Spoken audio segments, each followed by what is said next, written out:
there's been a letter sent by a number of Tamil Sri Lankan groups to Mr. Lacroix about the impending, I guess, some type of a commander in UNIFIL, Mr. Hewage.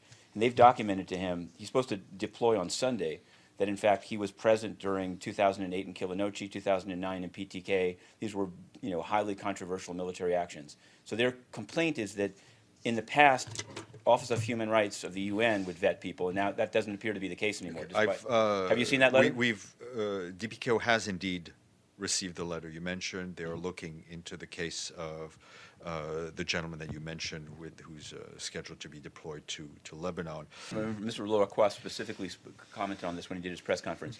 It seems like these groups are saying that in the past the UN reviewed these in Geneva, and now they're relying on the Sri Lanka's own Human Rights Commission. And they say that the last four people that were deployed. I think from what I understood of what I just said, sure. We review both what the government tells us and external and internal sources. And did you?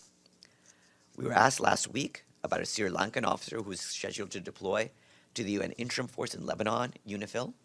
I can confirm that the officer's deployment is on hold, pending review of the matter. A decision regarding deployment of this officer will be made once the review is complete.